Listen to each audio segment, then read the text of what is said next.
Okay, ladies and gentlemen, I want to welcome everyone here this evening and thank you for coming out and being active in our city government. We all have the same goal in mind, doing what is best for our city. So thank you for being here. We may not always agree all the time, and that's to be expected, and that's a good thing, actually. Many of you came to our budget workshops, and we appreciate that. Thank you very much for coming. Since the last two meetings were workshops and more interactive, I just wanted to give you some reminders. Please keep in mind that this is a regular city council meeting and the official rules of decorum are required as per City Ordinance Chapter 23, Section 15, subsection 3.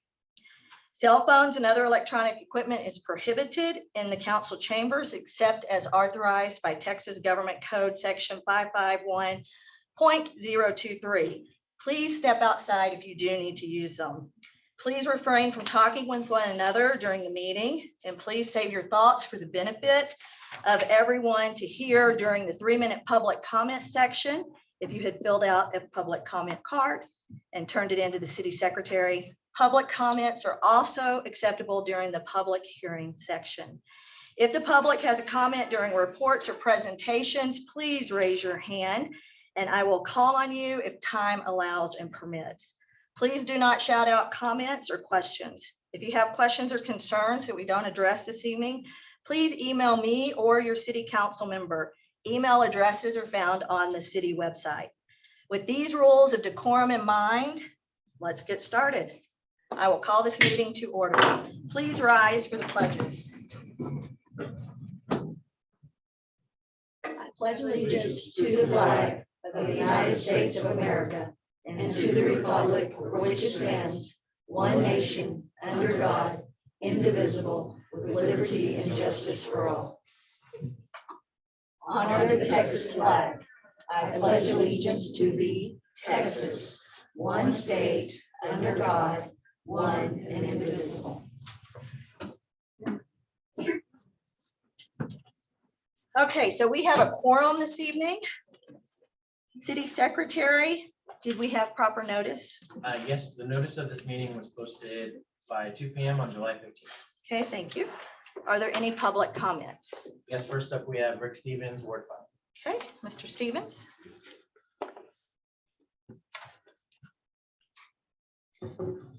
Thank you, Rick Stevens, Ward 5. I want to talk on 2 subjects. One is the information discussion. First is the city budget. My opinion, the city budget is not even close ready for your approval. I appreciate it's under information and discussion item tonight and look forward to discussion. I would comment that last year I've attended all but one meeting associated with the next fiscal year. And I asked at the last meeting if there'd be a draft proposal that would be a balanced budget. I was told yes. The package that was included in the handout is not balanced. In fact, it shows a deficit of nearly $900,000. Since there are no future workshops planned for comments, there are no opportunities for discussion. There are no easy decisions when it comes to priorities, but based upon what's in the draft, unbalanced city government costs, including administration, finance, HR, are flat at $1.7 million. While street maintenance will decline by 20%. Fire protection costs were cut by 37%, and police took a 7% cut. Utility billing went up 13%. And as I said, there remains a $900,000 deficit. You all approved the budget policy in June, but the draft city budget does not identify and summarize the major financial factors and trends affecting the budget, such as economic factors, long-range outlooks, and significant use or increase of unreserved balance fund. Nor does it provide for at least a 3-year period, including estimates for the current year actuals. I know in the workshop, Megan, you said those will be available for the August meeting. Half the information in all the pages related to reserve do not even relate to the respective budgets. I wonder if anyone actually read this stuff. As a result, the amount of unallocated reserve the city has available is not clear, and I would challenge anyone sitting on the bench up here to be able to identify what the reserve is. There is significant work to be done to achieve a balanced budget, and since there are no more workshops, it's difficult to believe how you can have a good dialogue with those of us who actually pay the bills to be able to have a discussion about where the cut should occur or where additional dollars could be generated. Those are my comments on the city budget. The other comment I'd like to make is relative to the tourism director. My observation that Chris Ruggio's performance has been exemplary and hope you would approve his contract extension. Thank you. Thank you. Any other comments? Next up, we have Karen Cantrell, Ward 1. Okay, Karen.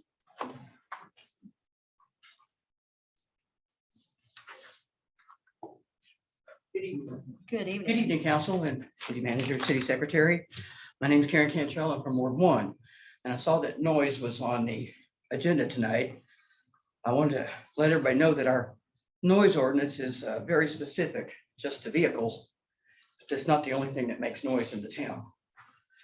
I heard the chief was talking about making a new noise ordinance, and one is sorely needed. But I do have a question. The one that we have now doesn't seem to be enforced, because I could tell by the motorcycle noise and the car noise going up and down the streets that it's not being enforced. So I hope that you will enforce the new one if you do come up with one, because it's noisy. And also the American Legion plays music well after midnight. That's kind of noisy too. Thank you for listening. Thank you, Karen. We have no more public comments. Okay, and we have no presentations, recognitions, or proclamations. All right, city mayor report. So I just wanted to update everyone as I've been out and about with the Meet the Mayors and talking to citizens and receiving emails. I wanted to let you guys know what has been discussed.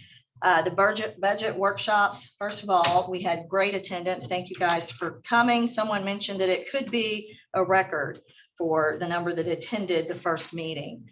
I'm glad that more and more people are coming out and giving input into the future of Alpine and our path forward, such as what we want to do with fees, property taxes, what services do we want or do we want to cut? Is there anything else in the budget that we can trim or cut? Are there ways to increase revenue? The Meet the Mayor topic about speeding on Gallego and one-ways I mentioned last time, and that is being addressed by APD. Thank you very much. And it appears to be getting better. So thank you, APD. Everyone does realize that your job is very difficult and you can't be everywhere all at once, but we appreciate you and the work you do. And then an update on an older Meet the Mayor topic regarding the wild hog situation. We are working with and waiting on feedback from Texas Parks and Wildlife to develop a plan on how to deal with them and how to educate residents on their danger to pets, people, and property. So please just stay away from them. I've received several inquiries about the trees downtown, the trees and clocks. They've been a hot Facebook topic. So the downtown trees were a TxDOT and city project for downtown Main Street concept some years back. And it looks like TxDOT may continue watering the trees for another year for us. The clocks, we have a skilled citizen volunteer who's going to look at them and see if they can be fixed. So we are addressing that also. The community cleanups, we had one a few weeks ago on the west side and this past weekend on the east side. I want to thank Adelina. I want to thank all the staff, all the volunteers, everyone who turned out to help keep the city beautiful. It takes all of us. So please be on the lookout for other community cleanup events so that we can keep our city beautiful. Residents have also contacted me about the federal emergency sirens and them being tested and some people not being able to hear them. Our police chief, Daryl Lasoya, and our city manager, Megan Antrim, kept this in mind when we tested the sirens last Wednesday. So they are paying attention to what you guys are saying. And they noted that one may be down. The chief is going to contact the company the city has used in the past to come and inspect all 3 warning sirens. Regular maintenance fell behind because of the pandemic. Please note, I don't know if you're aware of this because I wasn't until I talked to our city manager, that you can sign up to get emergency warnings through the county via text message. And so what you do is you go to the county website and it's called HyperReach, HYPER-REACH. So if you're not signed up for that or you're not aware of that, do know that that's available. And I've had a lot of residents state that we are in need of a noise ordinance. And the city manager is working with a group of employees and residents to provide an ordinance that compromises with businesses and residents. They hope to have a draft sometime in August. Last Wednesday, I had the opportunity to attend and speak at the Sewell Ross State University topping off ceremony for the Museum of the Big Ben Complex Edition. I want you to know that great things are happening in our community. We are moving in a very positive direction. Sewell Ross's success is Alpine's success and vice versa. I want to thank Dr. Robert Munoz for his continued partnership with us. Great things are coming. We are also partnering with Alpine ISD and working closely with Dr. Michelle Reinhardt. Just as with Sewell Ross, it is with AISD. Their success is our success and vice versa. Some of the newer items brought up at the Meet with the Mayor sessions included the need for a daycare, and that is actually being actively worked on by one of our 501c3, our nonprofit organizations, ACP, Alpine Community Projects, and they are working on that along with AISD because they also want to bring daycare here so that they can retain teachers. Another item from recent is the citizens at the Meet with the Mayor are concerned about the ladder truck for our fire department. They're trying to brainstorm ideas on how can we fix ours or get another one. They're concerned about that and the potential liability that that might be. Another item someone mentioned is having restrooms open in the park instead of porta potties, but our big problem is vandalism. If we have those open, they get vandalized. Sometimes rocks get thrown in the toilets, which break the pipes, and then we're in a big mess. And a newer item from Meet with the Mayor budget, the residents have attended the workshop and emailed their city council person with thoughts and ideas on what's most important to them. So they are thinking about the budget, and I've received emails. I think these guys probably have too. Surprisingly, I'm also getting feedback from residents who think it is time that the city increase fees and taxes that has been put off too long. And that's why our roads are the way they are, as well as other things. So that's something to consider. Always a topic. I'm hearing a lot still about road construction. Forever, we're always patching holes with what we have. And of course, that takes money, staff, equipment. If we want to start doing this stuff in-house, it's going to take time, and we're going to need the funds to do that. Please remember, we have that new map on the website that you can pull up and see where the construction projects are for our road construction. Also, some of the citizens have mentioned hiring. They know that we have several open positions, and they want to know what we're doing about that. We want people, of course, to work for us. We want to be the premier employer, if at all possible. And you may have heard Director Seeger on Second Cup of Coffee yesterday talking about what positions we have available, what a great place the city is to work for, and it will only get better as we continue to prioritize the needs of our employees. Residents have also mentioned that repairs to city buildings, visitors, they say notice if our buildings aren't being maintained. So that's something else that we should consider, is making sure that our city buildings look good. City vehicles, they've mentioned, there's questions that have arisen, wanting to know when the lease contract is up. Should we renew? Should we not renew? Should we consider only allowing on-call workers to take their vehicles home? Or do we want to keep it as one of the perks for working with the city? Attract good qualified individuals with a perk. These are all questions from residents, and they each have their own varied opinions. And to conclude, the next Meet with the Mayor will be at the Farmers Market this Saturday, 10:30 to 12, and at the fire station on Wednesday, July 27th from 7 to 8. They want everybody to come out because they want to make it an open house for them too. Come out and see what they have. Visit the fire station. If you haven't been there, it's right next to the Sunshine House, and it is phenomenal. All right, so that's it for me. There's no city attorney report. The city manager has a report. Thank you, Mayor. Thank you.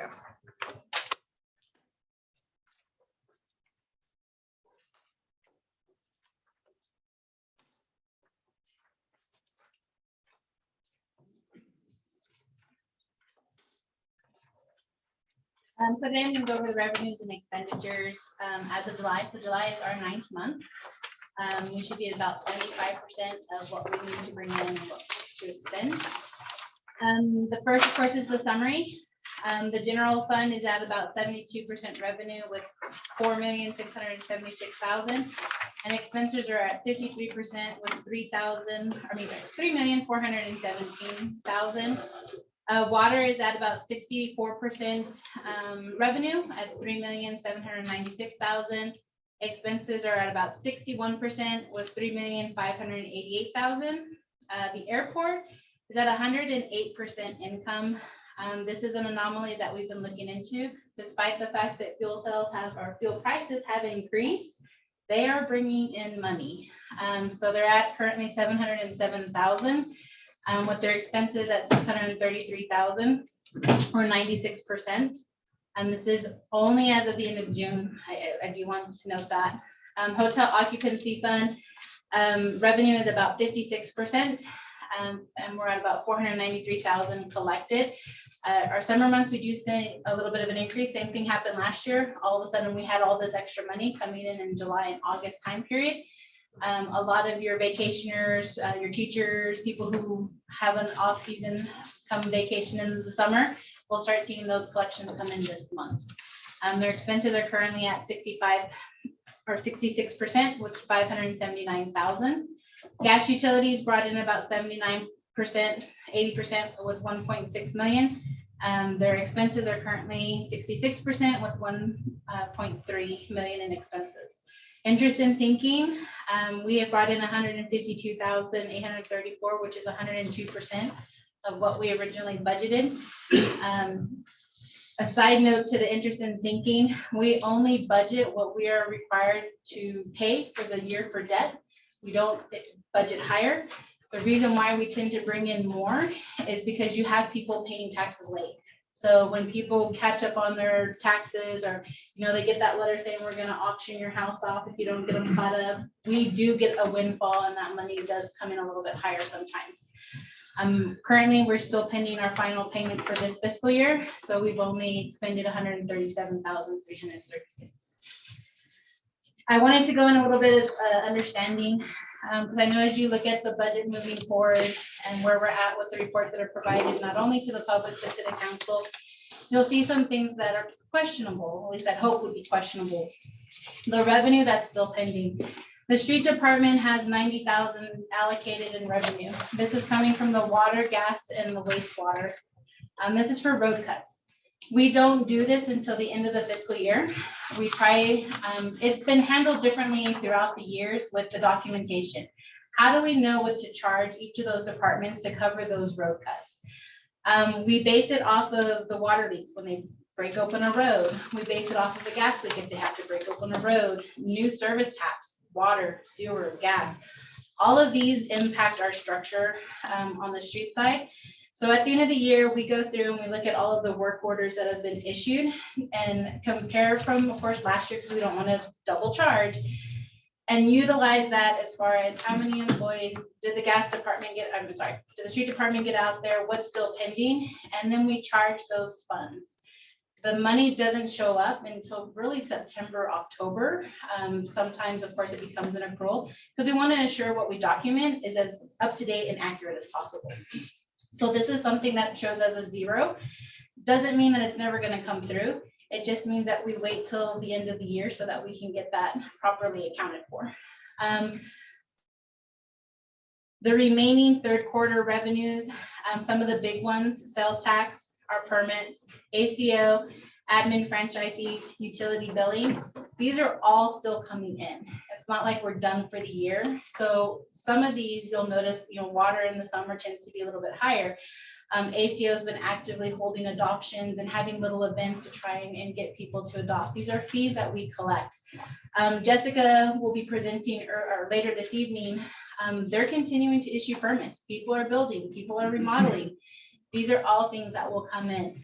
Sales tax, still have not heard back from the state. We're still holding on to that additional money that came in. But we are exceptionally higher than normal based on our usage, or not usage, I'm sorry, on our average revenue, we're exceeding it. The budget will forecast an increase for that. And of course, the admin franchise fees are issued monthly from the utilities to the general fund. The end of year purchasing. So as mentioned earlier in one of the budget workshops, all of our capital assets and projects that have not yet been started will be evaluated for next year. So if any one department wasn't able to move forward with the project from October till basically the end of June, they're not moving forward with it now. The time frame to get that implemented, RFP, get it secured, will exceed this year's budget. No large purchases will be approved without prior approval. We're asking departments not to just go randomly spend 20 grand. We don't want to incur those expenses, especially as we're trying to determine the following or next year. Every month, departments are provided their monthly expenditure report for review and questions. So every month, the departments do get through Google Sheets, a worksheet that shows them all of their expenses and a projected year end. It is a formula that we've established that allows them to see, if I continue at this spending rate, am I going to be done? Or am I going to be over? The last quarter, we call it our end of year. In the finance department and with all the other departments, it's a constant conversation. Where are we at? Have you turned in your POs? What are you purchasing? What are our cutoff dates? So each department has been requested once again to review their monthly expense reports and follow up with any questionable line items. Several departments, you'll notice, are over in some of their line items, but the bottom line is not over. So we make adjustments within their budget. Some of the big outstanding large projects and payments that we have in our mind is the wastewater treatment plant aerator. They've only completed a small fraction of that project that was approved last year. Paving, you'll notice that the expenses are 124,000, I believe, in there. We got most of Jared's invoices last week. So that's a huge expense that will encumber our pay right now. The taxiway, and this was at the airport. The money utilized to pay for that isn't posted in these reports, but it's something we have on our radar. Of course, our final debt payment for this year, our grants, we're always required to maintain those, make sure we report them quarterly. We keep up with those. What is the city matching? Do we have to pay it this year? Is there something that may come up? And the big one under that would be the Pueblo Nuevo.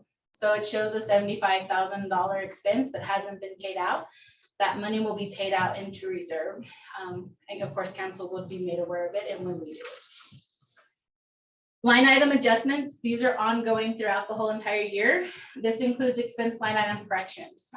We get in a hurry sometimes and we want to take it out of supplies and it should have come out of janitorial. These are simple movements that we make throughout the year to ensure that each line item is represented correctly, so that when you look at the reports and you're like, well, why are we spending 100,000 on office supplies? Oh, well, that shouldn't have come out of office supplies. It should have come out of maintenance equipment. Simple mistakes. Of course, we transfer to cover line item overages. So if any department knows that, hey, I've had to repair this tractor 4 times this year, the next repair is going to cost me 30,000. I need to move from one of my, I'm not going to do that project. I'm not going to use it. I'm going to move it in to cover these expenses. Budget amendments are required to be presented for council. Council will receive an ordinance asking for money to be moved around. One of them is any changes in the salaries. So if we reduce or increase the salary line item, which has happened several times in a row, it goes before council, and modifications to the total department. So when that bottom line is going to change, we definitely want council to be aware and have that ordinance presented to them. Some of the budget amendments for this upcoming year, the reduction in building maintenance salaries to cover the list vehicles and ACO as stated in October 2021, and the municipal court judge contract fees. Reduction in building service salaries to cover the third-party inspector fees. Because we hired a third party to continue inspection so that we weren't stagnant with building and remodeling, it comes out of the contract line item. You'll show that it's negative. We're just going to reduce the salaries where we would have paid a full-time building official. Reduction in water department salaries to cover the leased vehicles and water department as stated in October 2021. Recognition of additional revenues, either not originally budgeted or received in excess of current budget. So the airport has excess revenues. They have brought in more than what we originally budgeted. And the hot overhead, when reviewing the general fund and looking at where we were going to apply that, it was automatically put in administration fees because it is a type of administration fees. So it wasn't originally budgeted. So this is income that we've moved to that line item that we need to recognize. The fund balance and reserves. The reserves were established to cover expenses of dedicated projects. As of today, or June 30th, the general fund had not utilized any of the fund balance or reserves to cover expenses. Water, wastewater, and sanitation has not utilized fund balance or reserves to cover expenses. Airport has not utilized fund balance or reserves to cover expenditures. HOT, with council approval, twice it has been approved. The fund balance is to cover the expansion of the visitor center. The projected year end is $116,020. Of the fund balance. Originally it was 291,000, so they're still below. And the gas department has not utilized fund balance or reserves to cover expenditures. I have a few questions. It seems that in a couple of areas, workman's comp seems to be maybe, was there an increase in rates, or we just under budgeted on that, or what? So when we get audited so workman's comp gets audited and we have to send them our salaries. What we've done is we've sent them estimated salaries. So when we got audited this year, we got hit with an additional $23,000 invoice. In addition, they asked us to update our current salaries because they were considerably out of line with what they had estimated from the prior years. So when we updated based on our current employee base, we also got another increase. So we had to cover those expenses. Okay. And then event security for the police department. Why are we in the negative on that? I just always assumed that it was up to the individual that rented to get with the officer. So why are It is an end of year cleanup. It's an internal process. We record the revenue. Originally, when that was put into the budget, well, it wasn't put into the budget. It was a liability. The money coming in from the event organizer, the one hosting the event, it would go through that line item. So if $30 came in, $30 went out. So because we are training new staff and we've had some changes with payroll, some people see that line item as like, okay, well, we're going to utilize that one, but the money's listed in the liability. So that's just an internal cleanup. okay? Leo's money. So annually, the city receives Leo's money. This is law enforcement money received from the state that we're required to maintain and present. What do we use it for? It is used for training for law enforcement only. It is not used for anything else. We provide a detailed list of all of the activities that is covering that expense. It's another report we get to file. And then I'm looking at all our discretionary, and we're all sitting with money. And I just want to reiterate, when we get ready to drop it, that's why. Yes. We're just sitting there, nobody's using it. Well, I like to make a correction to it that I am using it. Last year, I did use my money to put in a curb. excuse me, a curb that the city had promised one of our residents, and this council did not approve it. So I felt that if the city had made a promise, it needed to be kept. So I used that my discretionary fund for that. This year, I will be pretty much clearing out mine, and I will be donating that money to, well, I'm not sure the Little League baseball, or what is So it the called? Little League will have to present us with an invoice for expenses. Yeah. But that's what my discretionary fund is. I do try to use that in needs in the community. And it is good. I think that's a good thing you're doing. I just don't think we need to, that can be spent somewhere better, like to hire an employee. Well, it has been adjusted this coming I year. know, and I'm in agreement with it. That's all I'm saying. All right, so let's move on to city staff updates. Chris, come on up.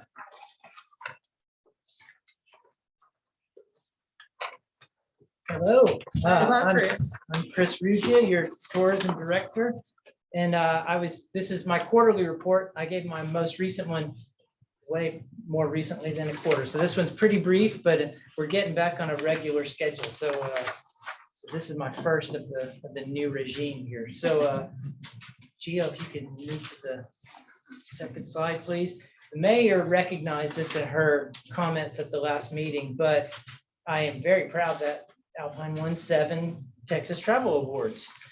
This is the first time we tried for anything statewide. The first time around, I figured Alpine is very competitive for our size. We do a lot of amazing things for a little town. And so everything I submitted for last time was in the population categories for the small market, because I was thinking we do great things and we certainly can easily stand out there. And that was true. We won everything we applied for, I nominated for last year. This time we tried a couple statewide ones and we won 2 of the 3 that we nominated. One was Hancock Hill and the desk. And I think it was the novelty of the desk probably is what carried that. And I think the judges love Alpine. So the other was the podcast that we do every other Friday. It broadcasts on KVLF and KALP. And that also goes out on the internet to potential visitors. So those were best in the state awards. And then we also won 5 that were for towns. I think it was like under 50,000 people was a small market. And that was Art Walk, one for Art Festival, Viva Big Bend, one for Music Festival, Museum of the Big Bend, one for museums, Coconut Field, one for sports venue, and the Alpine Historic Ghost Tours, one for Under the Radar activity. I know you heard this from the mayor last time, but bears repeating. Yes, it does. So then the next one, I like to let you guys know when something significant in terms of media where we show up. And we had 2 web articles show up on some fairly large brands, and that's Lonely Planet and Culture Map. Both of those were from the Travel Texas program that I shared with you at my last quarterly report. That was something that the EDA, the federal grant, the state of Texas had applied for a lot of funds for COVID relief, and they made free advertising and media co-ops available to anyone who would apply. So I applied for everything and we got those 2 and they showed up in the last month. So I wanted you guys to know that. Next slide. One of the things that Heather Yaden and I work really hard at is trying to help and support our events. Part of that is the hotel occupancy tax grants that you guys approve every year. The Hotel Occupancy Tax Committee makes its recommendation that is then brought to you at a council meeting. Last week, they had their meeting, reviewed all the applications that had come in by deadline. They did great work. Megan had identified an available, a reasonable amount to make available for grants for the committee's consideration. And they made some hard choices, but I think really solid ones that were always looking at, one, do the events actually perform for the city, but also really recognizing and supporting the activities, the really good activities that are in town. So they were really looking for how do we support the applicants rather than looking for ways to say no. They were always looking for a yes. We got 22 applications, just so you know, that they were considering, and you should be receiving that recommendation at a meeting soon in the future. The other thing that's coming up soon, twice a year, I try to host an event scheduling meeting, and I invite everyone that I know of that puts on an event or organizes events in the Tri-County, invite them to the Holland Hotel, and we have some big calendars and everybody writes down everything they know for the next year, and then I share that with everybody. So the idea being, if somebody is wanting to start an event, they can see what weekends are busy, and look for, and we can tell looking at the year where our opportunities are and also maybe where conflicts are. So it's something that I really like to do with on a regional basis. And I do get a good response from folks in the other communities sharing, and then they get that information back as well when we're done.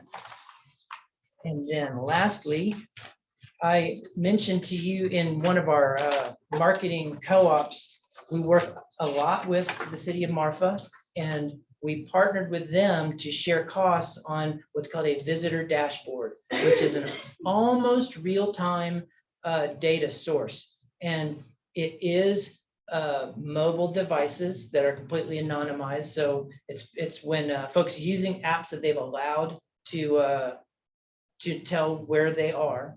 And so we never find out who those people are, but the dashboard collates this network of 1.6 billion devices, and they can compare that with the credit card activity associated with those devices. Once again, we never know who these people are. Their privacy is protected by the time it goes into that system, it's information, but not attached to a person.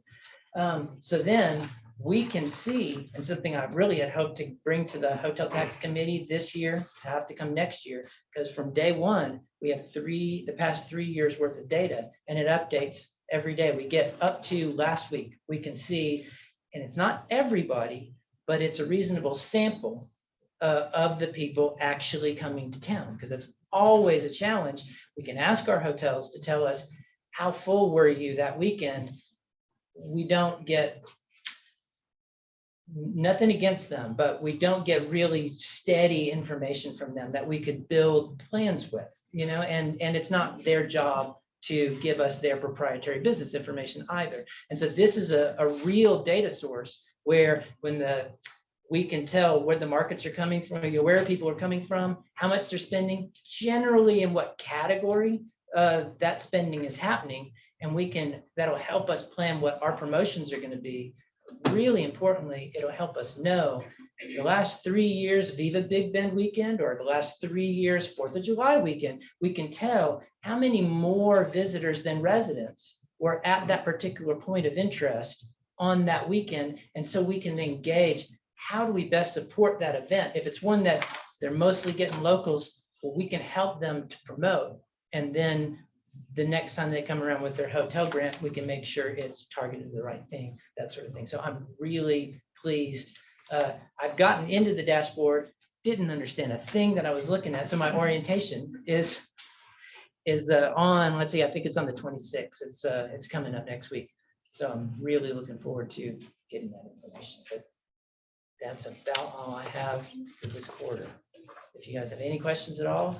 No, but congratulations on your many travel awards. You did an awesome job of putting Alpine out there. Thanks so much. Alpine is visible as it is because of you and your leadership, and I thank you. I really appreciate that. Thank you all very much. Yeah, I see Thank you. Alpine popping up on different things statewide. Nice to hear you. Thank you. Thank you, Chris. Don't let your hair grow so long. next time. What's that? Don't let your hair grow so long. next time. Okay, Jessica, come on up. I do want to point out before Jessica does his report. Okay. For the second day on the job, our new building official is here present. Andrew Devaney sitting in the back. We thought we'd break him in. So I'm very this will happy. be Jessica's last presentation. Oh, I know you're really sad. I'm so sad. Okay, good evening, everybody. My name is Jessica. I'm presenting for the Building Services Department for May and June of 2022. We have the permits for this month. The month of May, there was a total of 34 permits and inspections were 39.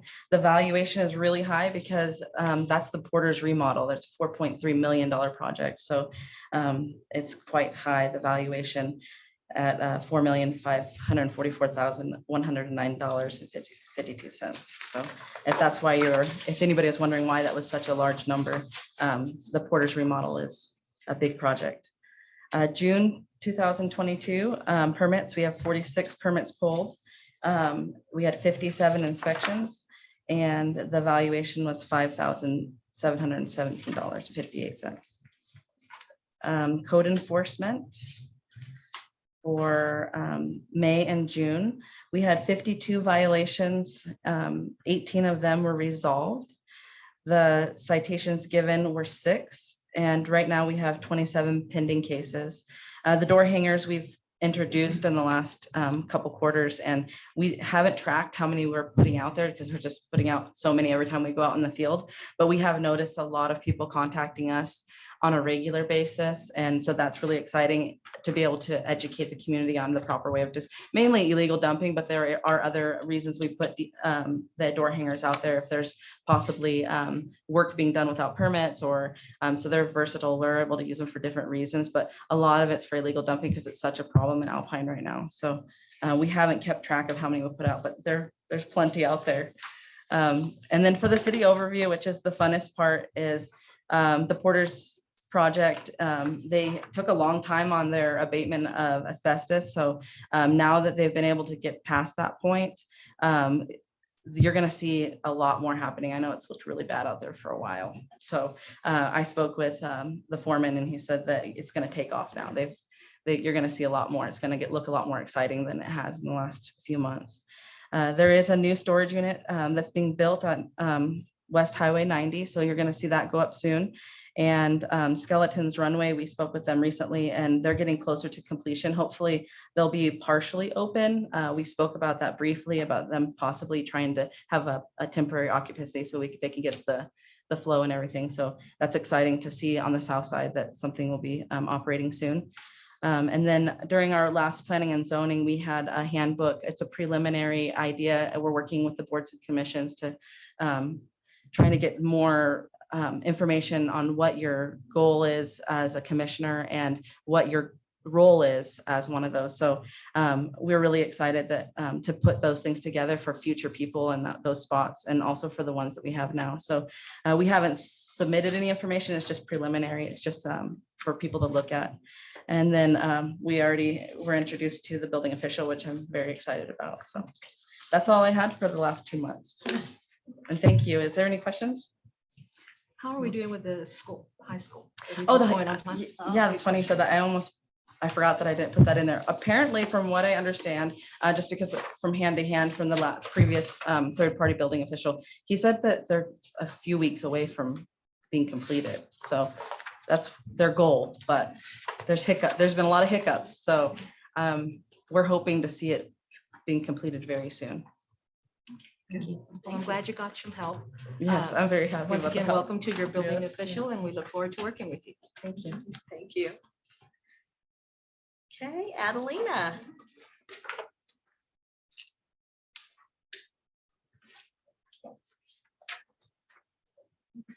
Good evening, everyone. I'm doing the environmental services update for May and June as well. So I'll be discussing the recycling center stats, the Alpine High School demo project, monthly bulk pickup totals, illegal dumping abatement totals, keep Alpine beautiful update, and a small update on Coconut Park Lodge, Poets Grove projects. Next slide. This is the total visitors to the recycling center up to June. We're still 65% city of Alpine and 35 outside city. And the average with 339 Alpine residents and 180 outside city or in the county. These are the total drop-offs for each item so far till June. Staffing positions, we are completely full. An update, we recycle electronics in May 12 this year. 1.4 tons were recycled, 7 pallets were shipped out. On tire recycling, on May 31st, we recycled 10.17 tons, approximately 726 tires. Next slide, please. These are the landfill numbers. So far, we have remaining for C&D 2,321 tons, and for municipal solid waste 1,254 tons. Total tons for recycling so far is 380.99 US tons, which approximately extends the life of the landfill for approximately 19 days. I started this slide, my last presentation. I'm just keeping the data for how many bulky hauls we are shipping out. So since the new contract, it has been 2.3 tons. Before the new contract, after the new contract, 4.332 tons. And an average of drop-offs for the new contract, 54.25. Any questions on these graphs or data? Okay, the next slide is the Alpine High School demo project and the total they've taken to the landfill. Next slide, please. This is the graph for bulky pickup and illegal abatement totals. So far in June and July. Yeah, this one is up to July. So far has been 22.34 tons. And you can see them divided, how much it was for each. Next slide, please. For this is the illegal abatement where we are reaching out to the community and giving out those door knockers. In June, we had 39% abated sites of all the illegal sites that we reached out to. And in July, 42% was abated by residents during the community outreach. And then Keep Up and Beautiful update. We had our community cleanup weekend, May 27th to the 28th. Our containers were completely full by that afternoon. We took 5.52 tons of bulky trash and 2.28 tons of white or metal, scrap metal goods. And the total of visitors and drop-offs is on the graphs. Also for Keep Up and Beautiful update, we had 2 community outreach events, one June 11th at the multicultural event. We had a good turnout and we gave out a lot of information of new things the city is doing for residents and upcoming events. And also June 18th, we had a table at the community health fair. Also, we had a community cleanup June 25th. We picked up approximately 940 tons of trash along the western entrance of the city. And then for the coconut projects update, we started creek restoration back in December. We planted 10 trees along the edge of the creek by the lodge. We planted 5 maples, 1 cedar, 3 chinkapin oaks, and a bur oak. And also we're working on grassland restoration in July, in this month. They have till and they're working on planting, working around the rains. The seeds were donated by Rio Grande Joint Venture to the West Texas Seed Project. And they're the group of scientists and organizations helping us with these projects. Also, people helping with the planning is the Natural Resource Conservation Service, USDA. They're helping with all these projects at this time. And then next slide. So the next bulky pickup will be August 2022, and to schedule pickups, it has to be next week, July 25th to Friday, July 29th by noon. And the number to call is 432-837-0845.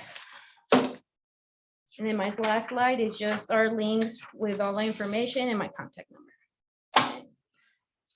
Any questions? Nope. Okay, thank you. Adelina, thank you. Okay, so let's move on to public hearings. Public hearing to obtain citizen views and comments regarding the first reading of ordinance 2022-07-01 and ordinance annexing lots 2 through 12, block 1, Allen addition to Brewster County that is adjacent and contiguous territory to the city. Do we have anyone here to make a comment? Come on up, Mr. Stevens.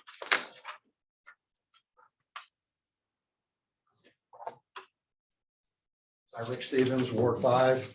I think it's a wise move on the part of the city to annex lots 2 through 12, the Allen addition that is adjacent to the contiguous territory of the city. What I find difficult to believe, the city would not annex lot number 1 unless, of course, it's already part of the city. If it's not part of the city, it would be county property surrounded by city on all sides. I've been told that the city cannot annex the property if the owner does not support that annexation. The city charter very specifically in 2.03 states the city can annex property with or without owner approval. If there's a state law that prohibits the action by the city, then I think council needs to know that specific law and statute, because otherwise, in my view, the city would make an unwise move not to annex lot 1. So I move forward with 2 through 12 and annex lot 1 as well. Thank you. Thank you. Okay, moving on to consent agenda, City Secretary. Thank you, Mayor. Before I begin the presentation of tonight's consent agenda, I advise you that item number 2 has been withdrawn by the applicant due to a potential conflict of interest. Item number 2 will not be considered with the consent agenda. Tonight's consent agenda now consists of 3 items. Item 1, approval of July 5th, 2022 regular meeting minutes. Item 2, approval of fiscal year 2022 to 2023 city holidays. Item 3, approval of the third quarter investment report. And this concludes the consent agenda presentation for this evening. Okay, I need a motion. Okay, I need a second. I'll second. Okay, any discussion? See none, let's vote. All in favor, raise your right hand. Unanimous. The consent agenda is approved. Okay, let's move on to information or discussion items. City Manager. Alpine Public Library Quarterly Report by Executive Director Don Leward.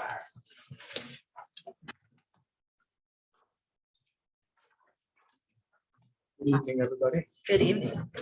I would like to start by talking a little bit about some past numbers and review some of our current numbers at the library. And we can go to the first slide. 2019 was our last normal year, and I thought it was worthwhile to talk about some of the numbers that we had. First thing I want to do is point out the chart in the upper right corner. That chart was from a Gallup survey that asked people in the past year, how many times did you do the following items? The first one on the list is go to a library, and at 10.3 times. The next one on the list is attend a movie at a movie theater. It's almost half of what people said for a library. So I think that starts out by showing how important people think libraries are.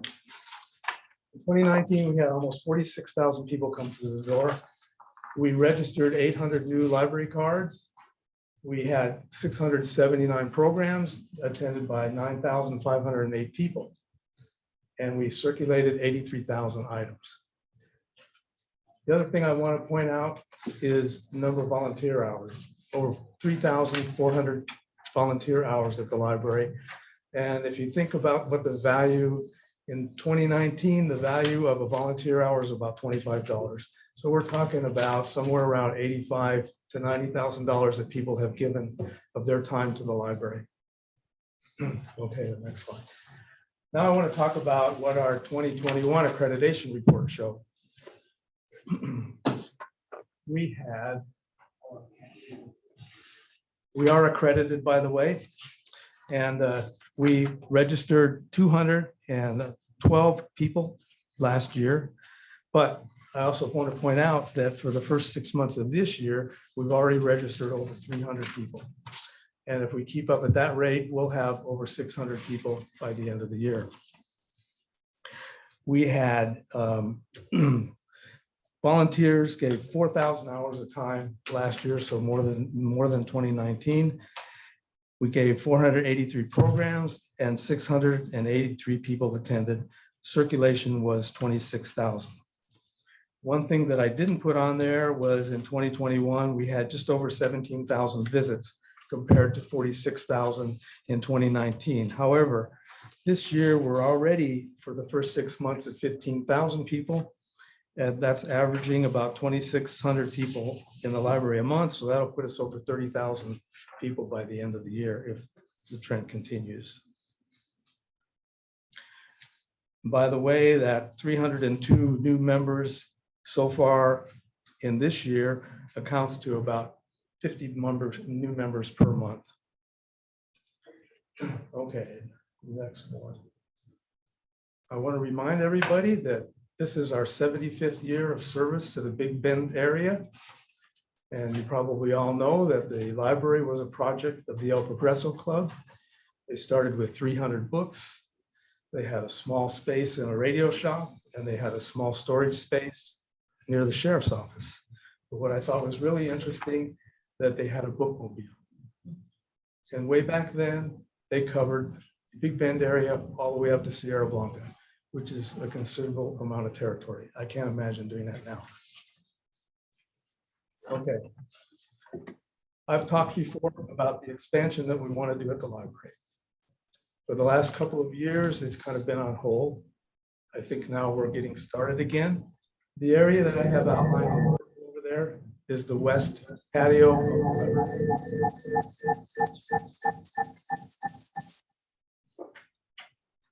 Is the west area of the patio.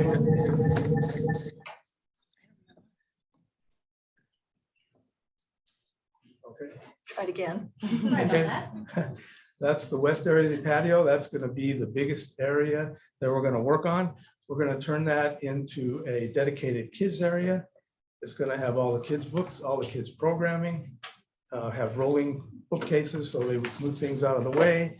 It's going to have a family restroom, an all ages crafts area and some storage space. And that'll add about 2,000 square feet to the library. We can go to the next slide. And some of that's on there. The question is, why do we want to expand the library? Part of the answer is that the library was, the new library that we have was designed by the American Library Association standards for a community our size. When they were getting ready to build the library, they decided to cut the size by 20 to 25% so they could get the library built. Now we're feeling a crunch, and that's why we're going with this expansion. The other area that we're going to do, next slide, is the south patio. We're going to turn that into a young adult and teen area. And we have a couple of teens on our building committee, and we're hoping that they'll help us design. And having teens design a space for teens, I hope we'll get more of that age group into the library. Okay. Now I want to move to adult basic education. We were fortunate enough earlier this year, I think in May, April or May, to get a grant from the Zaletta School District through the Texas Workforce Commission to do adult basic education at the library. Right now, we are doing ESL classes. We have interest in TOEFL tutoring. TOEFL is the test for English as a foreign language. We've been doing ESL since about 2009. We're doing high school equivalency testing, citizenship classes, and we're doing Spanish classes. So the next one. We have 7 tutors, all volunteer.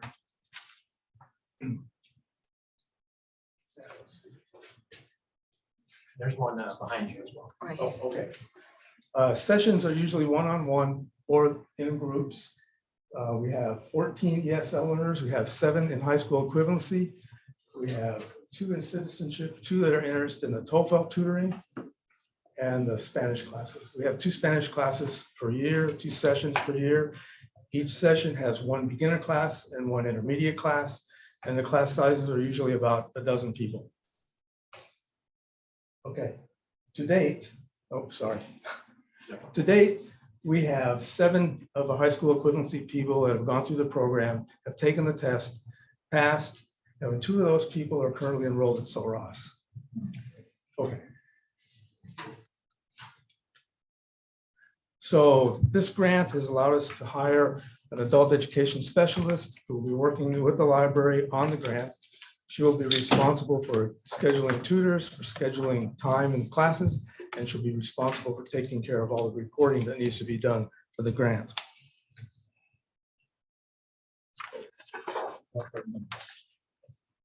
One thing we want to do is we're thinking about becoming an HSC testing center in Alpine. So Ross has a testing center, but they haven't done HSC testing for several years. And so far, we haven't been able to find out if or when they're going to start.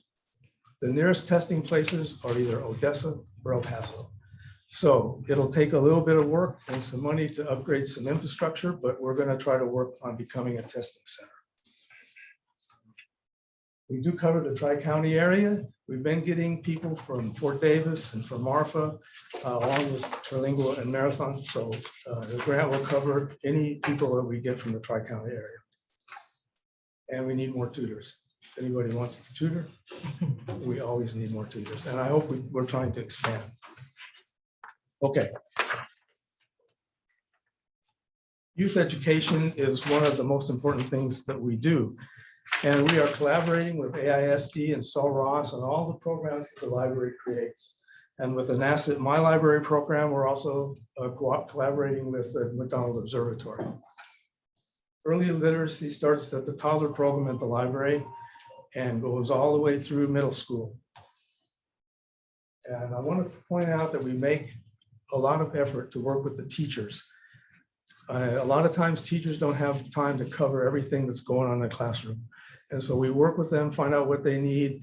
And then that's the kind of programs that we'll create at the library to supplement whatever they're doing. And we also work with the libraries at the different schools to find out what materials they would like us to cover, what they want to cover. So we are all working to try to efficiently use our limited resources and not duplicate any efforts. Okay. A couple of the things that the programs that we're doing for kids, ribbon dance is a new one. We just started this year. It started out as Zumba for kids. The kids weren't too interested in Zumba, but they thought ribbon dancing was a good idea. So it's fitness, fun, and coordination and that kind of stuff. So the next slide, we have about 6 to 8 kids that come on a regular basis. And hopefully sometime this fall, we'll have some kind of a program that people can see. Okay, Toddler Time is one of our most popular programs. And we get kids in there from newborns and up. And it's a great time for the parents to interact with their kids. It's time for the kids to interact with other kids. We start out with, go to the next one, please. We start out with crafts. Each week has a theme and they have crafts to do for that theme. There's a lot of running around, yelling and screaming, so they get a little exercise. And then at the end, we have a story time. Okay, next one. We're doing Makerspace Saturdays once a month.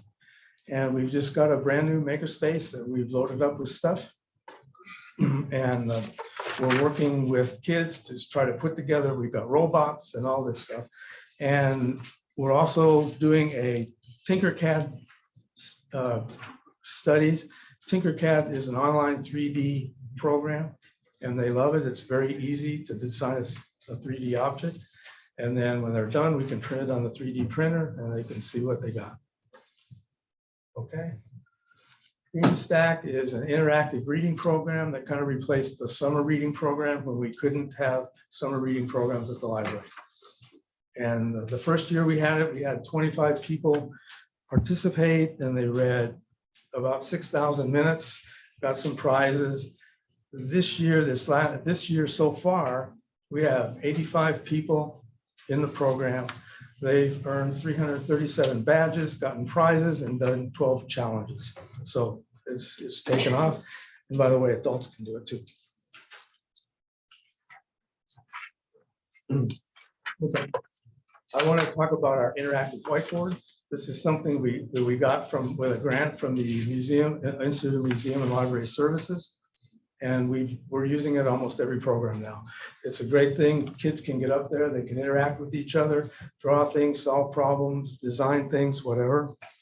And it also connects to the internet. So if we have people that want to connect remotely, they can participate too. Okay.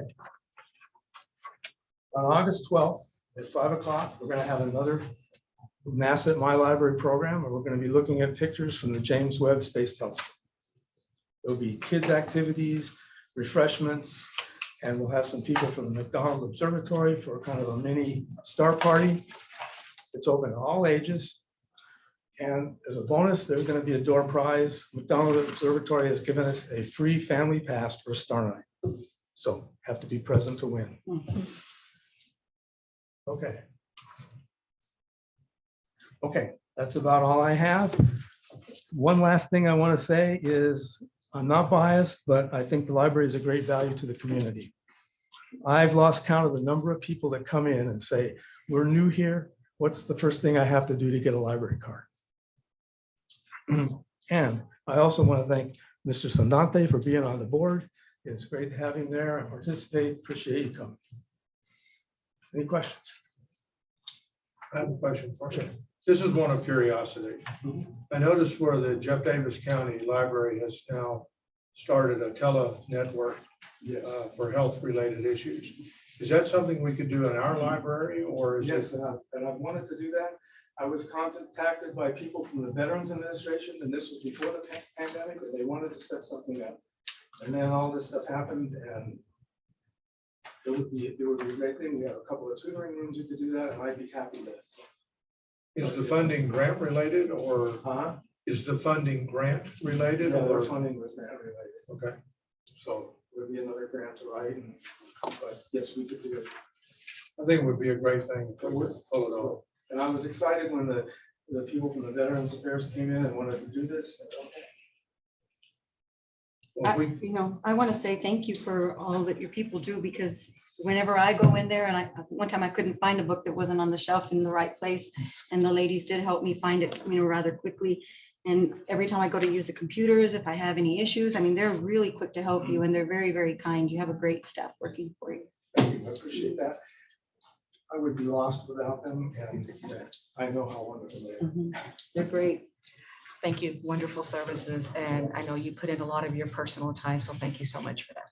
Why do I do this? I know why I do this. I do this the times when there's some little ladies come in and use a computer. She doesn't have any clue how to do it or even turn it on. And she's almost in tears when she leaves because she's so happy that somebody took care of her. So, Yes, Thank thank you. you. thank you. Thank you. thank you, Don. All right, moving on to information or discussion item number 2, city manager. Emergent air EMS provider report by Walter Kirkendall. Oh, sorry, he sent in his replacement. We weren't sure who was coming. Right. I just wanted to make a note, we wanted to catch them up so that they were up to date on the monthly. I think it would be in the best interest of the city to go into a quarterly report from them instead of trying to come in every month. I know that's what we agreed upon originally. The county is doing the quarterly as well.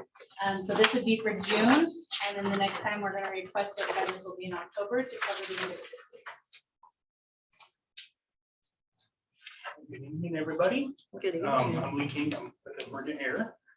So sure enough, Walter actually is stuck on the airplane in El Paso for today, so I can come over and talk to you all a little bit about what's happened in July, if you will. So I know that it does say May, it was a typo that Walter put together. I didn't catch it till I got here, but I did confirm that with him. So just want to say for the month of July, basically, we've had a total of 93 responses between Brewster County and the city of Alpine.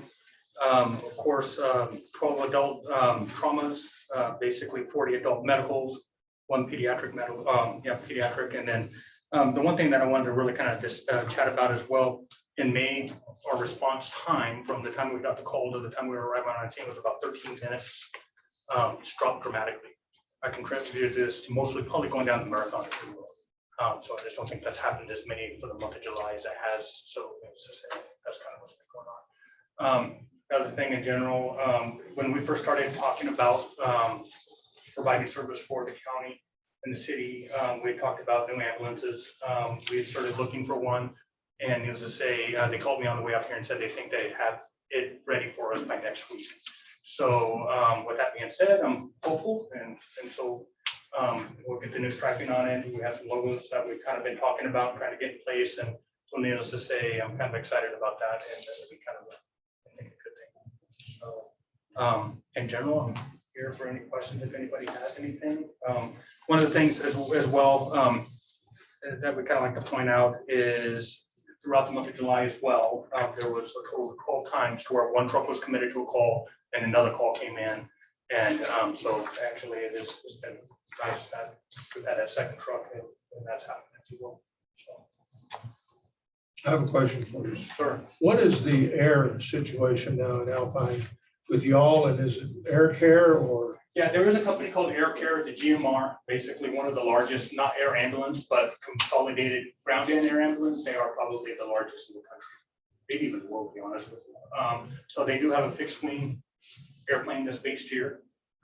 We currently have a fixed wing based in El Paso, Texas. We plan on putting an airplane here. We had planned on it a long time ago.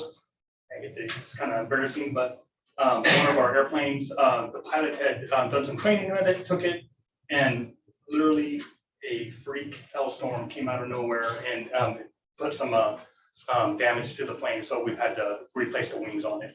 So we're supposed to have it by next week. So with that being said, then we'll kind of go from there. I will tell you, there's enough room for everybody.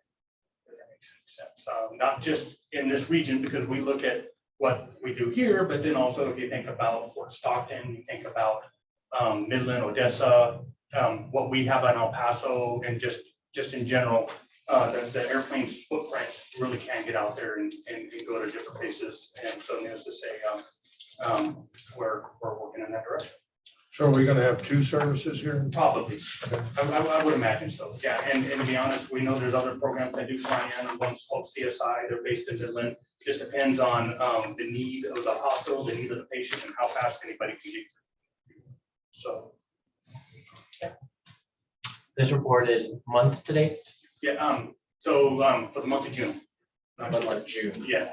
Correct. Okay. How do people sign up to get their ambulance on the insurance plan? So we're working through that. Of course, we have to submit to the state. That's in process, if you will. But we're working on the program that's equivalent to GMR's membership program as well.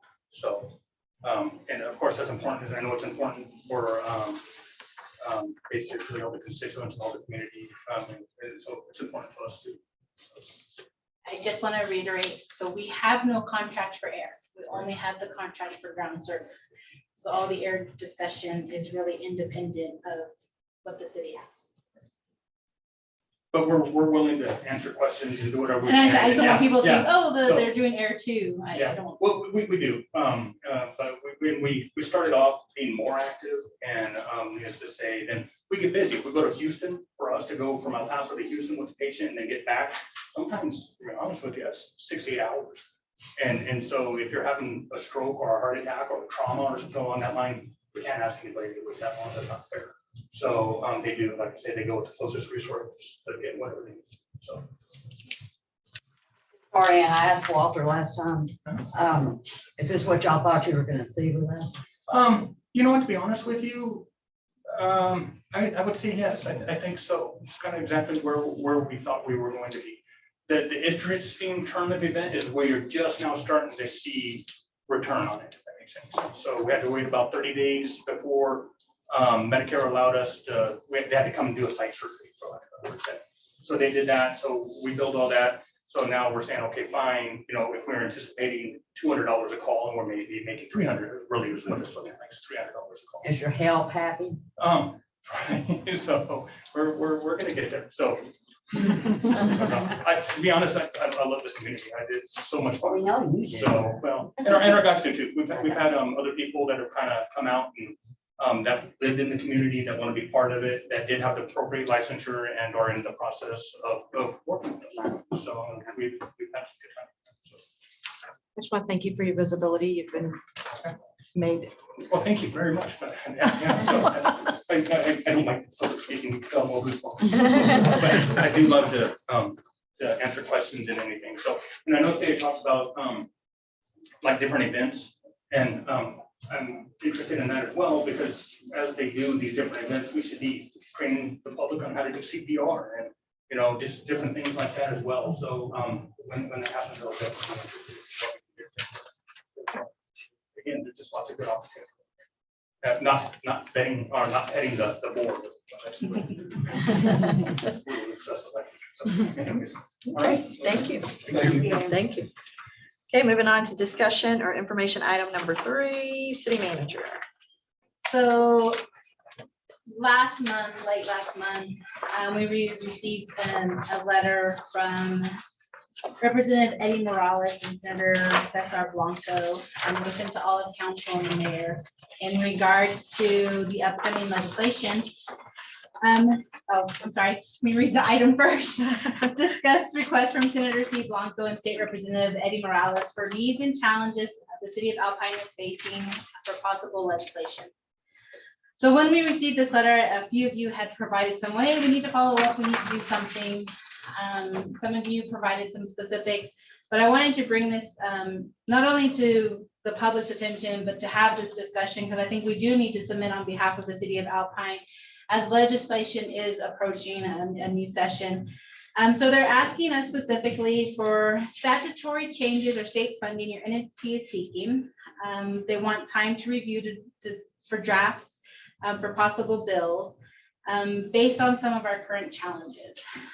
So one of the discussions, and as I was going through and thinking, we have lots of challenges. We've made that very clear. But some of our challenges are as a result of the state. The state passes mandated legislation, unfunded on top of that, and we have to comply. If we don't comply, they can be quick to penalize us. So some of the things that have been brought to my attention, things that I've been thinking about is, with our water and wastewater, with the current situation. So in light of the winter storm, Senate Bill 3 was passed, which requires us to meet a minimum PSI pressure for our water during an emergency event, which means we have to have the ability to be able to keep our water pumps running, to have access to that water, and make repairs if needed. This is one of those things that, years of preparation we would be prepared for, but if it was to happen again, we may not be. The city is actively seeking for funding to assist us with generators to keep things going. But one of the things tied to this is, in my mind, is we're not the only city who's struggling with this.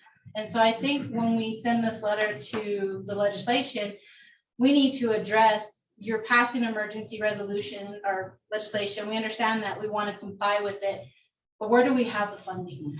So, the biggest supporter or funder for water and wastewater is the Texas Water Development Board. They are a grant loan program. We can get money from them anytime. They will be more than happy to give us a low interest rate loan. Getting a grant is a little bit harder, going through the application process. So I wanted to provide some feedback to the individuals with, I think that when they do legislation or when they pass something, they need to take into consideration, how is the funding going to happen? How is the infrastructure bill going to affect it? How are we going to move forward with it? You put such a strong mandate on us and give us a short period of time. They allowed us an extension, but it doesn't go away. So we have a few extra months to meet it, but having that discussion with them, if they're going to pass this, help us find the funding for it. Senate Bill 3 doesn't just apply to our wells. If you think about our whole water system, if we lose a storage tank, it gets hit by lightning, something happens to it and the communication's not there. Do we dry it out? Do we flow it?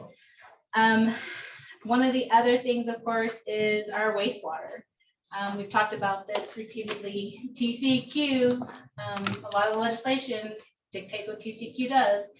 Having that conversation with, we want to comply, but tell us how, and how are you going to provide it to our region? You mandate training, you mandate permitting, you mandate levels of certifications, but there's nothing in West Texas. So for us to train people, we're sending them away, or we're utilizing every online capability only because of the pandemic. Because of the pandemic, we've been given those opportunities. So I'd like to have that discussion with them as well. Another one, and then you brought it up, Mayor, with the ladder truck, our ambulance services. We provide a lot of services to Sul Ross State University. They provide no property tax. They are a state agency. This is allowed by legislation, but because it is a state university, I feel like we could go to them, give us a one-time, buy us a ladder truck. We need it because of our university. We need it because you have those buildings. But I'd like to think that maybe we could present a program or something with them as a payment in lieu of taxes. The federal government does that, especially with the county with Big Bend National Park. It's a one-time fee that they pay annually. It's a little income that comes in to offset some of the loss of revenue on the property side. I'd like to propose it. What's the worst they can say? No, but we could try. I don't think it needs to be anything. We want $500,000 every year for the next 40 years, but start off small. Instead of asking for the one-time request that, once again, may or may not get approved, ask them for that payment in lieu of taxes to offset some of the expenses we provide. We provide water, we provide wastewater, we provide ambulance, we assist with police. It can't hurt to ask. So these are some of the things that some of the council members have discussed with me, some of the things that I thought of right off the bat, but I wanted to get that input from council. The deadline to submit is July 29th. I think it's important that we ask for that assistance and see what they come back with.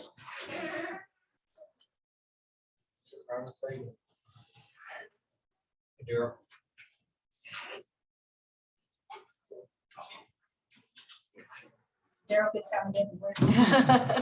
You can't escape. So I wanted to have this discussion to make notes of anything you guys could think of. If you're not on board with something, to let me know, but I would like to pursue and ask them to present some of our ideas. I think that's a great idea. I agree. I would like to see that done. I mean, the worst they can say is no. And we do need the ladder truck because of the university. So then I would like to, I'll get a draft letter and I'll send you guys copies. Yes. So that you can We don't have review to do. But it will just include the basic items, the biggest one being the support for the state university. And then of course, they're passing bills and they're making them unfunded, so. And they need to be funded. Or these provide us with a direct access to funding. And they pay the cost of water and sewer and other services provided to them. They do. They don't provide the cost of their ongoing issues we have with the Holiday Inn lift station. Most of the setbacks from that are coming from Sul Ross State University. That should be addressed through the letter. It's my side note. Okay. Any other discussion? All right, let's move on to item number 4, city manager. Discuss the first draft of fiscal year 2022-2023 proposed budget. Give me 1 second.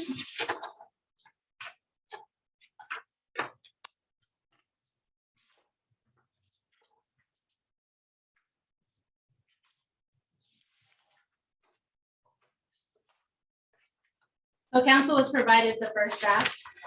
No, it is not budgeted in all of the areas. This is needed for additional discussion.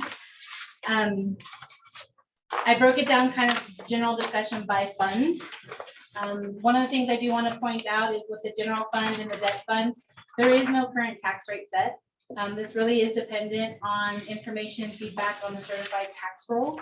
I'd like to see where we stand. I know, Mary, you mentioned it. I believe Judy and Jerry have mentioned it as well. There has been a lot of recommendations to increase our taxes, not just from council, but from the public as well. So one of the things I've been working with Denise at the appraisal district is kind of on a regular basis. Where are we at? I believe Mr. Johnson mentioned to me about they're canceling their CAD meeting so that they can continue with protests. They have had that many protests. There is a slight increase in the budget for sales tax. Historically, we have increased every year, so we included an additional increase. One of the things that we'll look at in the future, and I have been working on a comparison, is our fees. Currently, they remain neutral. There's no increase, there's no decrease. But council really needs to recommend and discuss possible changes. This is everything from our animal control fees, our permit fees, our pool fees, which are set annually, our civic center fees, every service that we provide, and maybe some of those services we provide where there's no fee. Some of the feedback from the Parks and Board, I've listened to a couple of their presentations and at their meetings. And the public is not aware of it, is all the things the police department does, all the things the street departments, the setting up of the cones, the cleaning up, the barricades, the electrical panels, are these things we need to consider. The capital improvement reserve currently has an estimated $282,000. That is included to cover the continuation of paving. There are no additional paving besides the basics and the country club in the current budget. That's no heavy equipment for Eddie's team to replace or fix what they have. And that's no purchasing of additional paving material, no purchase of new equipment. That's just the minimum. Of course, like I mentioned, includes the continued support for the Alpine Country Club Estates. It is the one area of town that's been neglected the longest. Otherwise, the general fund does balance with the zero based on income and expense, only utilizing what was already set aside for capital improvements in the street department. That would be seal coating mainly. The water and wastewater sanitation, currently not in the budget, but what I wanted to discuss tonight is a $2 meter fee increase to assist with continued maintenance. This would be so you pay a meter fee and then you pay your water usage fee. So this is separate from the actual usage of the water. This would be a $2 meter fee increase. Currently, our meter basic, the one that most residents have, is considered a 3/4, is $6 a month. So we would request this increase that to $8. Based on the number of meters that the city has had, when you're looking at 2,800, that's an estimated 67,200. And you're right, it's not a lot. I could hear it now. It is not a lot of additional money, but that's an employee. That's a salary. Every little bit does help at this point. Included in the water department is a backhoe. Basic operating, there are no major changes. And of course, the required debt payments for that fund. Wastewater, I do not have a recommendation for an increase because we have a set fee. I think we really need to get feedback from our US communities on a rate study. Historically, the city had it based off of your water usage for the 3 lowest months in the winter, typically December, January, February. So depending on how your water usage determines your sewer rate. In 2016, the city went to a flat rate. I think based off of the rate study, I think we could get a real understanding of which direction we need to go. I don't think there's any wrong direction, but to increase and not know the true effects of it on a flat rate, I think it's important for that rate study. The big item that isn't included is the pending current fiscal year completion of the aerator project. The bar screen has been completed and it's up and running, the automatic. The aerator, we're still pending. This is about $500,000 that we're still waiting to possibly pay this year. The city did put ARPA funds aside specifically for the wastewater treatment plant, which could cover that expense, if not taken from the current operating budget. The last update, we were still pending. They're waiting for parts to be able to put it together. What is included is $250,000 for continued improvements. Based off the engineer study, we know that's not enough. We know that's another small fix, which is why I've repeatedly brought it to everyone's attention about going after a mosaic of funding. Looking at different things, whether it be through debt, whether it be through grants, but looking at a source of funds that can help us address this at once and not try to piecemeal it. Sanitation, there are no major changes. I do want to note that when you look at our TDS, and the reason why we're not really increasing it is because one, our rates will continue as is until March. And what we bring in and what we expense paying to them balances out by what we charge. So there's really no need for additional at this point. Projected year end does not include depreciation. So when you look at that graph in the budget manual or book, depreciation is not included.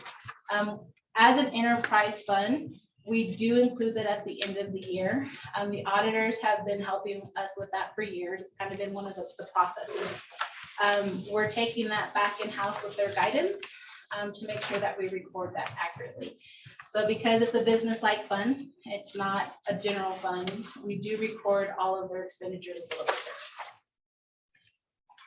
Airport, there is a slight increase.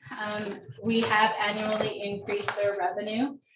This year, of course, is a very unique. We're just a little dumbfounded, to be honest. Their projected year in for revenue is over 900,000. There are still 3 months left in the year, and they're bringing it in. That is a very positive change for the airport. The budget does include 2 items that I think are important, $25,000 to be set aside or to be utilized, depending on what the feedback is from the state of Texas on the next city match required for an update to our airport layout plan. So the city went after and obligated them to different projects. For fiscal year 23, TxDOT has it in their CIP to move forward with our airport layout plan. That's just the city's portion. It also includes the completion of the taxiway along the newer hangars. These were finished 2 years ago and they're pending. Working with Jared and the cost of material, he could do one section of it. There's still an L shape that's left that connects to the backside and goes along. I did visit with the Whiteboards and Chocolates. They are concerned because they are losing money. They built the hangars and they have no access to them. So that is included in the budget. We budgeted at $60,000 based off of information provided by a third-party contractor and what Jared could do this year. There is some internal in-house things that we need to take care of before we can actually complete that type of paving. There is an AT&T pedestal and a water line that the part of taxiway would run right over. So we do have to address that. Of course, currently there are no reserves included in the budget. Their balance is about $28,000. The projected year end that's in the budget book does not include their average depreciation. So when you hear the auditors come in and they'll say, you know, if you remove the depreciation side, that 91,000 added to the fund or the net position because it's a business is correct, except for depreciation knocks that down. The hot fund. So revenue is targeted at 625. Chris Ruby and I discussed it, kind of came up with a game plan of how we wanted to see for this next year. It doesn't include an increase for the tourism director, which is on tonight's agenda for approval. We estimated about $400,000 to be awarded in grants, which the HOT committee has met, broken it down. There would be discussion for additional advertising costs, continued rehabilitation of the visitor center, and currently they are using their fund balance, which had been approved. So this is a fund that is very specific in what you can use that fund balance for. So for them to continue to use it to continue to make improvements, not only to the visitor center, but events, advertising is a benefit. The gas department, based on conversations with Randy, our recommendation is to include a $1.50 increase to the current maintenance, which is set at $8.50. This has not been changed since the gas department was purchased by the city of Alpine in 2012. So this fee has remained the same. The difference, same like with the water department, this is a maintenance fee. The gas is different. That's what we have set by contract. Based on an average 1,900 meters, it would bring in about $34,200 more. Of course, in the budget is all of the ongoing expenses. They have a meter maintenance program. They have the DEMP program, which is the steel to poly, which is required by the Railroad Commission. This is the 3rd year. Their travel and training, you'll notice, has a huge increase. They are required to have all of their employees certified through Railroad Commission on every aspect of the position: customer service, safety, the rules and regulations, just everything that covers the gas department. It also includes the replacement of a rectifier for the golf course. This is something that Randy has brought up, something I have brought up. It is on its last leg. We want to ensure that we get that replaced. They have not had established reserve funds. So when you look at the list of reserves and all the different accounts and who they apply to, there is nothing set aside for the gas department. When it was decided in 2018 to establish reserves for all of these accounts, the gas department's money was moved to cover other funds expenses. It was an equity transfer. So they do not currently have an established reserve account. The projected year in does not include an average depreciation of $100,000. So when you look at the budget and you look at the different aspects of it, you'll notice that, and if you compare from one department to another department, there aren't a lot of major increases. There aren't a lot of major changes. It's just trying to reduce the general fund or use of the fund balances in the reserves. We understand that that is important. It's not that we're trying to use everything we have, but it can be used to balance the budget. It was used this year specifically to balance it, but if you look at the projected year in, and every single one of them, we're under. We're putting something back into it. And this is because we're not spending the money. It's unfortunate because if we could utilize every line item on here, Eddie would have new equipment, Keith would have new equipment, would be fully staffed, would have updated computers, everyone would be trained, everyone would be certified, we wouldn't have those concerns. But we don't. We know that sometimes we can't get the equipment, we can't get quotes, things are back ordered. I don't have enough staff to complete 14 new tasks. So our expenses are far under our revenue. That's how we built the fund balance to begin with. It wasn't money just came in and we put it aside. Every year for multiple years, our expenses were far under our revenue. And so we built a fund balance. You know, I think every person who's worked from the city since 2013 to now has experienced that. It's the, no, you can't buy it. No, we're gonna wait. No, we need to really put money aside because like I've mentioned before, when I started here, we were $1 million in the hole. There was no fund balance. We were putting money in to build us out of it. So we have come a long way, but the public wants us to come further. We want to get to where we're no longer trying to manage, the money's there, so let's use it. Do we want to use all of it at once? No. At any point, do I think we ever will? I hope to God not, because that means we had an emergency. Something came up and we hadn't had the option to say no. It's not the first time the fund balance has been used to budget. It wasn't just this year. It's not next year. We did it the year before. We've done it the year before. When the city contracted with Jarrett for a $2 million project, that was fund balance. That was reserves. That was money that was going to pay that over years. Did we? No, we didn't have to because our operating came so far with under that we could cut that check and not worry, okay, I need to move the money. So we left it this year. We've paid Jarrett for a project that was given to him in 2020. He's completing it this fiscal year. We could have moved the money, but we're not. We're utilizing our current operating. So those are important things to understand. From tonight, I'd like to get some of the council's feedback. I'd like to move forward with proposing those increases in utilities. I'd like to get where we're currently at with our appraised values and utilize that to start working on what is our tax rate looks like. The higher the appraised, the lower the effective. Sorry, no new revenue, that has changed. We want to stay within those bounds, but you've had the feedback, you've had the comments. We want to move forward. We can't just keep staying where we're at. We've reduced positions, we've reduced some of our programs, what we want to accomplish. We're not adding in big capital projects. We're trying to include the basis to cover what the public has asked for. Your roads, your utilities. You'll always hear me say supporter of your employees. Without them, you don't get the other two anyway. So it's a simple presentation. I don't go into the detail of all of the numbers because the numbers will change. The numbers will change based on the feedback that you provide. Salaries does include 3% cost of living and the 2% merit raise. We can reduce the merit, not a problem, but it's in there as that benefit to employees. Some of the feedback that I'd mentioned at the last meeting was our health insurance. This is updated to include a reduced increase. We were able to get feedback from Riley. He has it in writing that they're looking at a 9.9% increase. Originally, we projected 20%. That's a savings. One of the things you'll see on the agenda is, of course, approving the renewal of our HRA. An expense not in here because we have those medical funds set aside.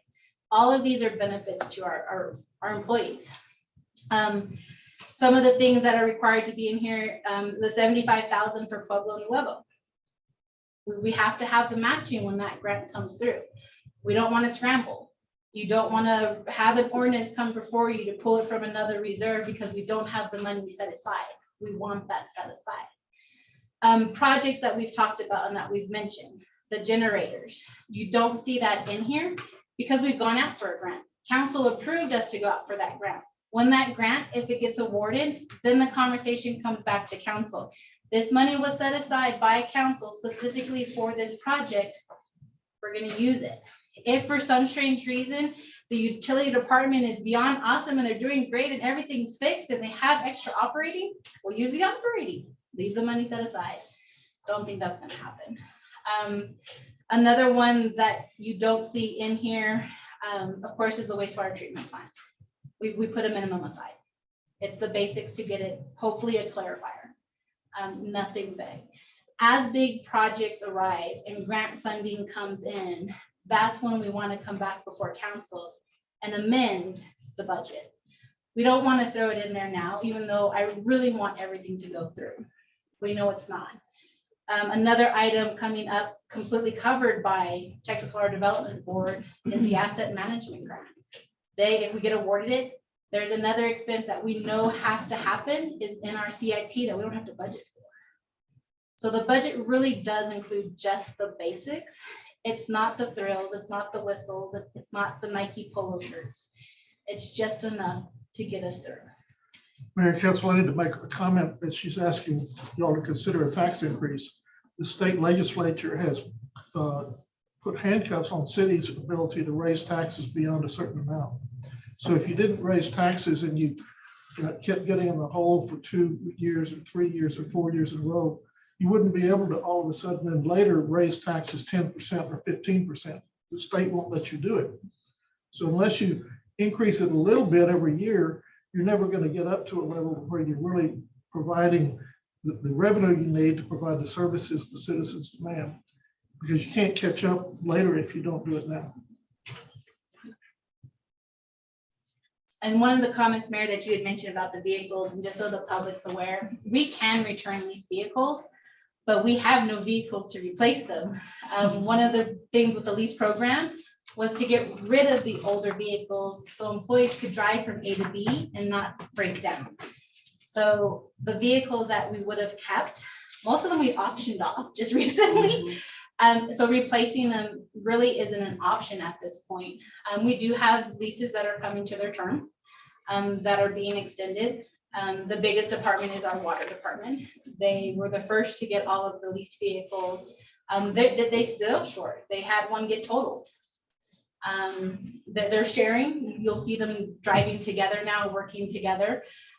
But even trying to get a vehicle today, it's not possible. We can't even get feedback from Enterprise because none of the distributors, GMC, Ford, Dodge, Chevy, are able to provide the information.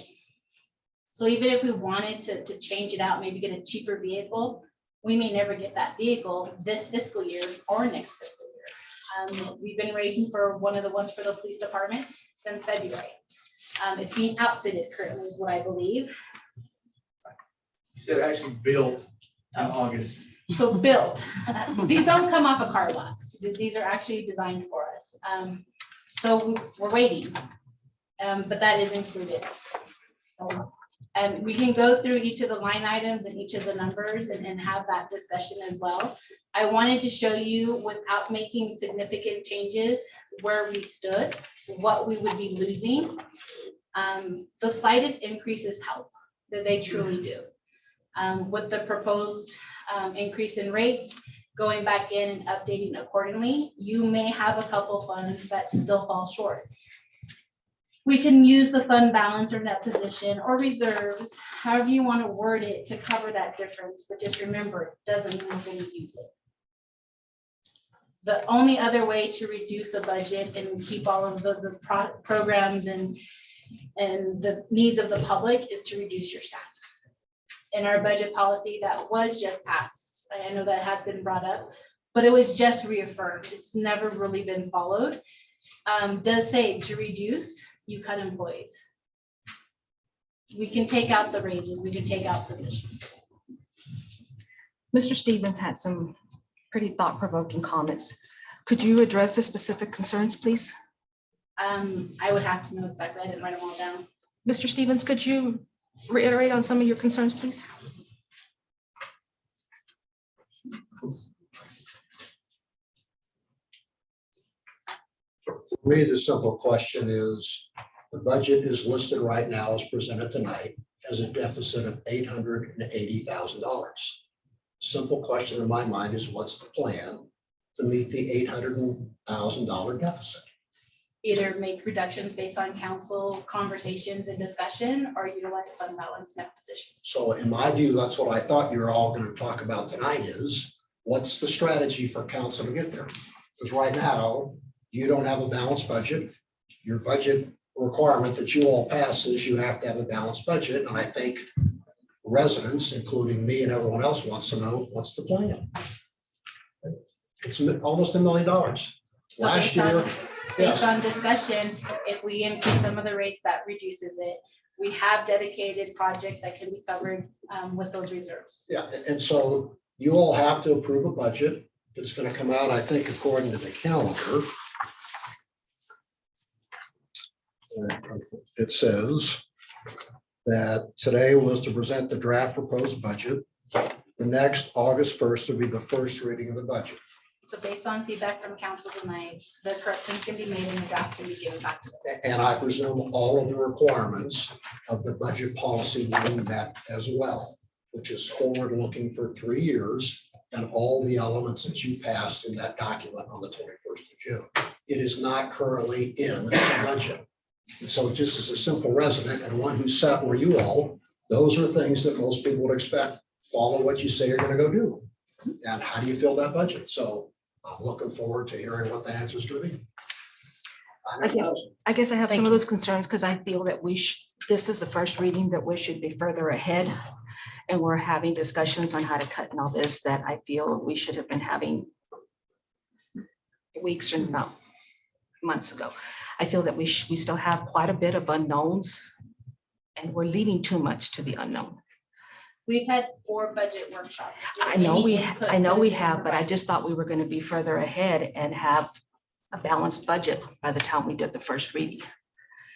So, I mean, we are pretty much in the deficit, $900,000, 900,000. That's quite a bit. I feel that if we're going to leave something to the unknown, it should be maybe a quarter of that. I feel like we're still have quite a bit of work to do and we're on the first reading. I mean, as it is right now, I think we need to take that red pen and go down and cut quite a bit. Because like you did say, emergencies come up, things come up.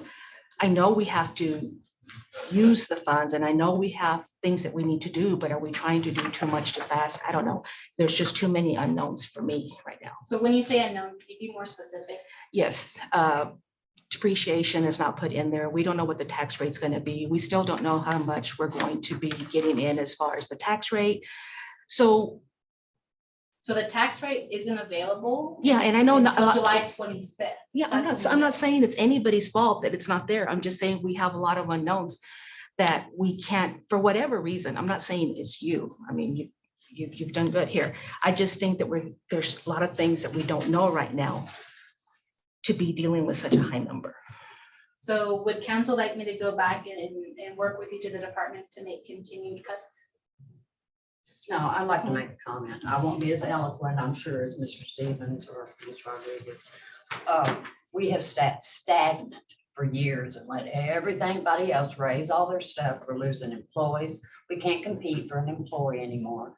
And Alpine is going to have to step up and everybody dig in their pocket just a little. It doesn't take millions of dollars. Do these increases and do some more. You know, you are scrambling right now. Megan is now HR. She's helping to do this budget. She's our city manager, and that doesn't need to be. We should be able to hire people, but we can't compete with everybody local. I'm not talking about the oil field. I'm not talking about anywhere. We have got to do a little tax increase. Put these charges on there. That's an employee. The water is an employee. And when we don't do it, in about 2 years, we will be in trouble. You will have wiped out every fund balance, everything will be gone, and everybody will still be griping that they want all these services, every service you mentioned, a ladder truck, restrooms in the parks. road construction, hiring, repairs to the city buildings, city vehicles, water, sewer. If we can't pay for them, we're not gonna have them. So if people don't want to pay for them, they need to go into a county that has oil money, money that can put stuff back in, or dig in their pockets and help us out. That's my opinion. So do you suggest that we get ourselves into big time debt to get that met? No, I say that we raise taxes a little But bit. even with raising the taxes, Well, it's better than nothing. It might get us closer. I'm not saying it's, what I'm saying is there's just too many notes. I agree. We have to, we have gone stagnant. We cannot do this all at one That's right. time. That is So- right. But we still need to cut and live within our means. Every family does that. Everybody does that. The city needs to do it.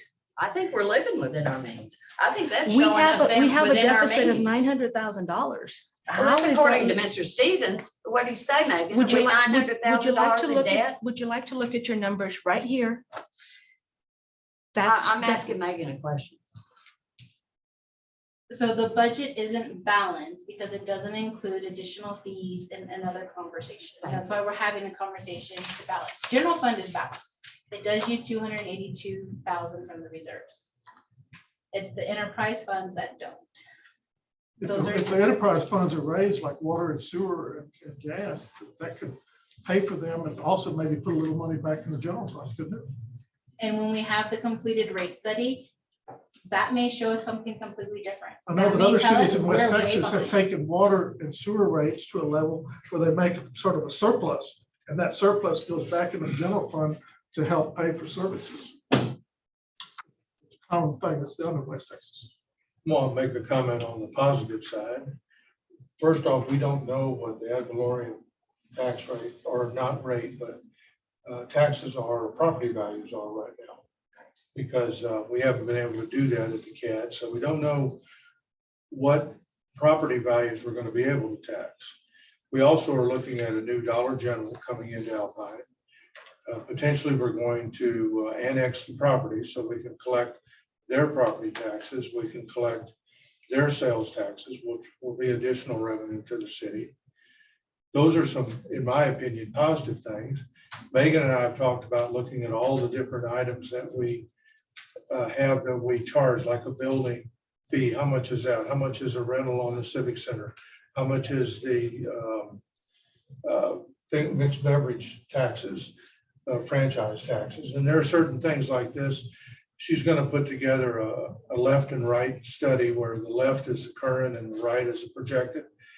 And again, to Judy's point, it doesn't bring in a lot of money, but maybe it pays Andrew's salary. Who knows? But I think on the positive side, and we can raise the tax rate. We don't have to raise it significantly, but we can, to Rod's point, raise it.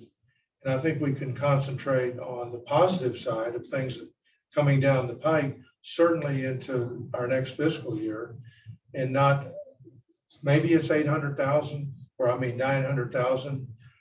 Perhaps we can eliminate half of that. I don't really know, but and we may, but like you said, there's a lot of unknowns. yes. And I guess I'm a little bit more conservative and I like to go in without all of these unknowns.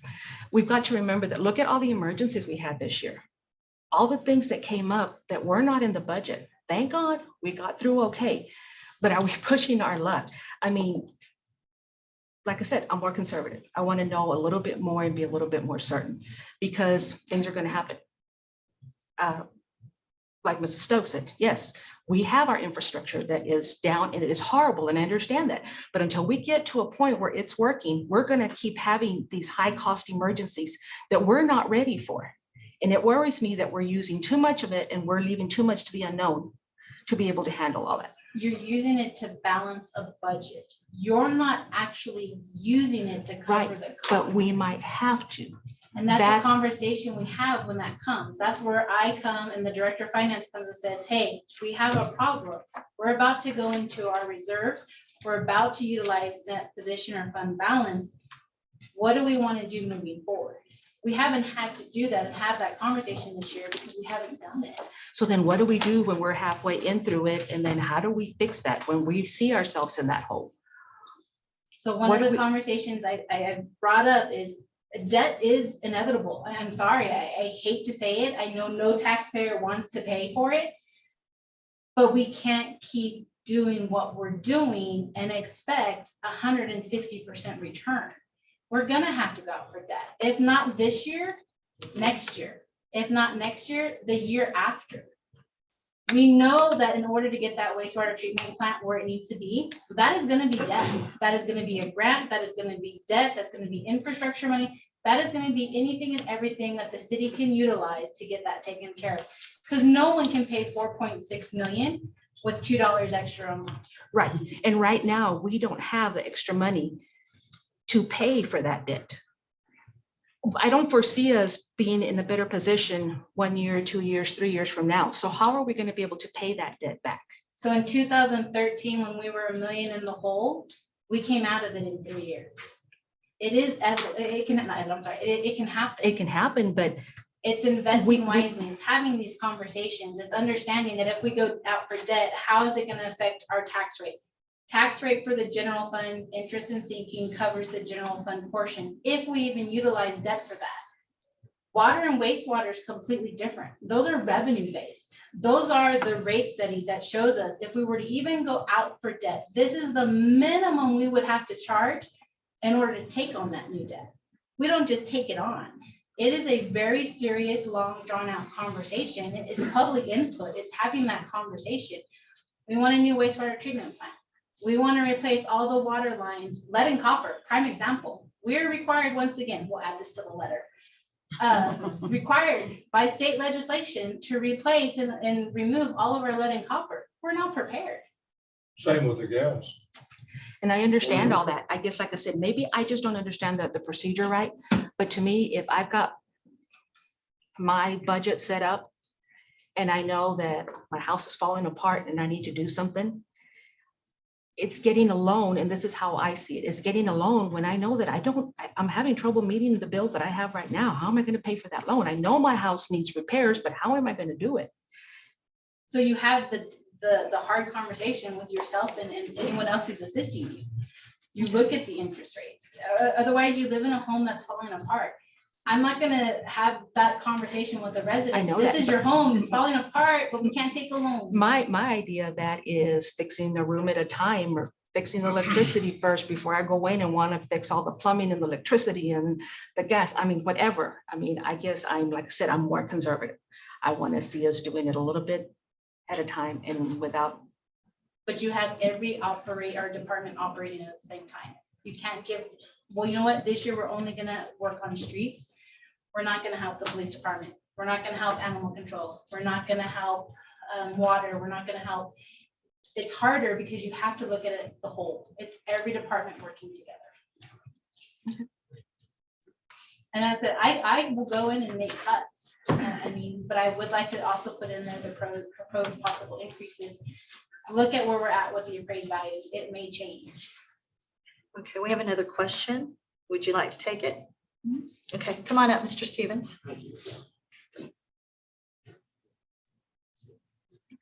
So I appreciate the discussion that's going on right now. I think one of the struggles is when I look at the budget policy that was put in place on page 2, paragraph 5C, it says identify and summarize the major financial factors and trends affecting the budget, such as economic factors, long-term outlook, significant changes in revenue collections, tax rates and other changes, current and future debt obligations, and significant use of or increase in unreserved fund balance. For me, and I would think all of you would be looking for that document, because that would spell out this discussion that's going on right now. And I think it's vitally important that gets put together sooner than later as we start looking at what are the tax rates, what are the water collection rates, how does all this play out? Right now, all I know, looking at the budget, there's a $900,000 hole. And when you fill out these 5 items that you all passed, that were supposed to be done, I think it begins to get some clarity about the way forward. So that's my thought. Okay, thank you. Well, that's what we're discussing. Write it down. Okay, shall we save this for next time and move on? Isn't that what we've been doing, is saving No, I everything don't for want to next time, save it for moving next on? time. Your next council meeting will have a different budget. This is just the proposed draft. You're gonna make some of these increases. I'm gonna make the Right. changes based on discussion and feedback and provide additional information. Got it. But I've been trying to gather everyone's information, because like I said, this isn't my budget. So is council ready to move on? That's Yes. fine. Yes. Yes, Mayor. Okay. All right, so let's move to action items to be accompanied by a brief statement of facts, including where funds are coming from, if applicable. The first one, city manager.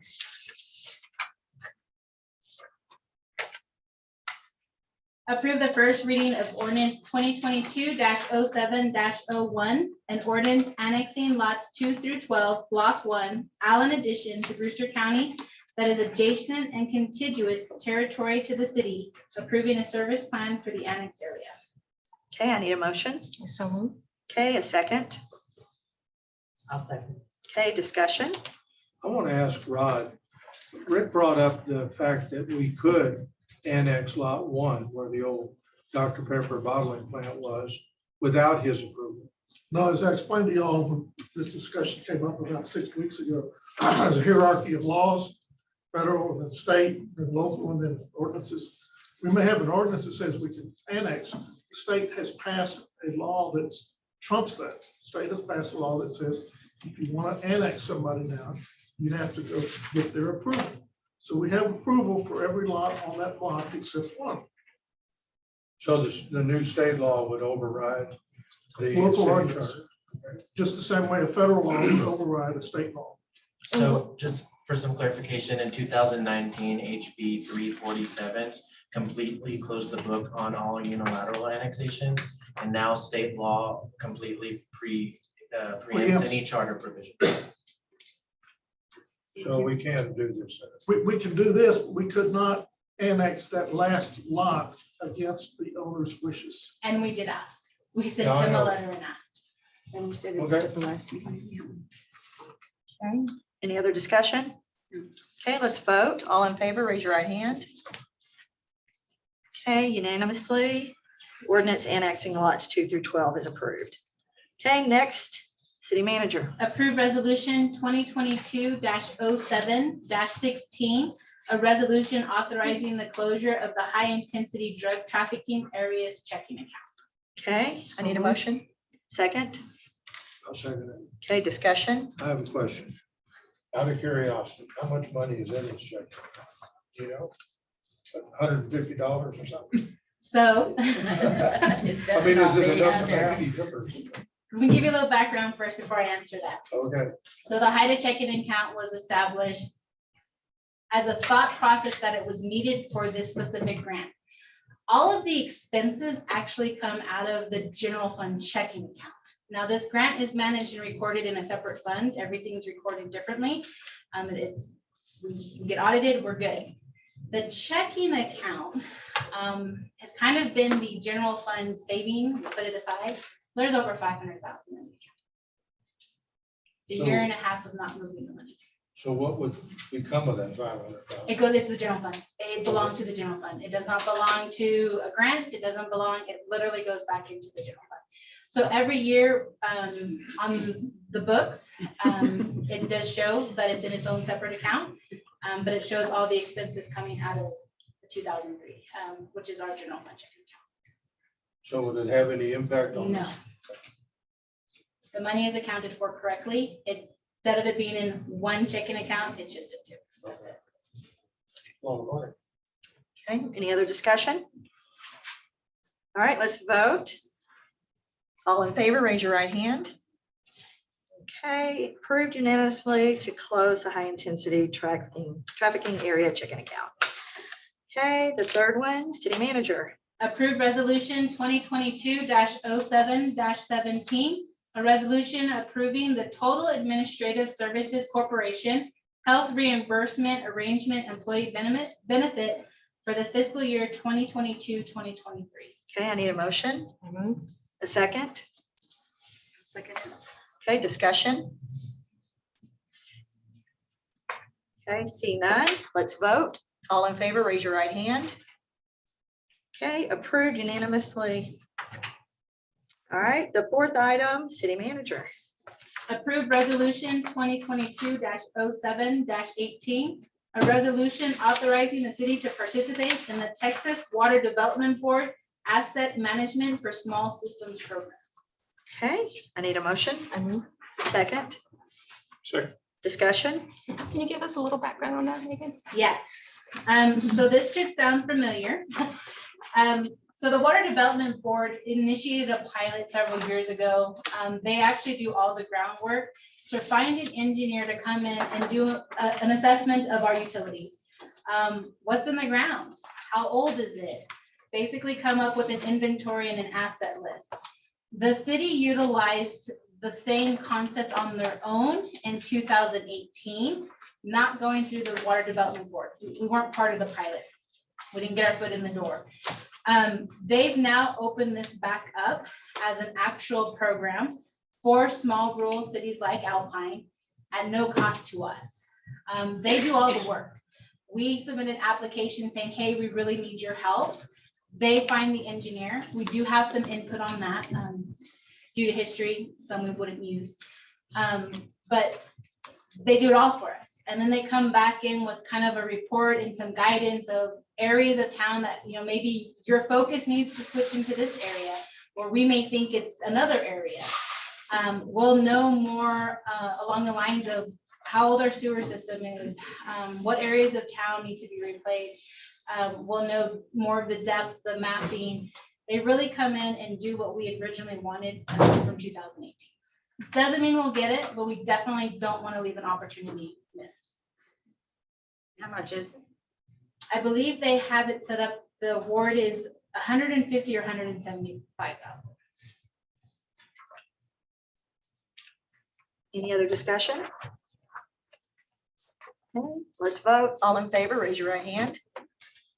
Okay, passes unanimously for the city to participate in the Texas Water Development Board Asset Management. Okay, and the fifth item, city manager. Approve the renewal of the tourism director contract for fiscal year 2022-2023 to include a 5% increase. Okay, I need a motion. I move. I need a second. Discussion. It says the city will need to open the position up for bids in order to enter into a new contract once the term is up.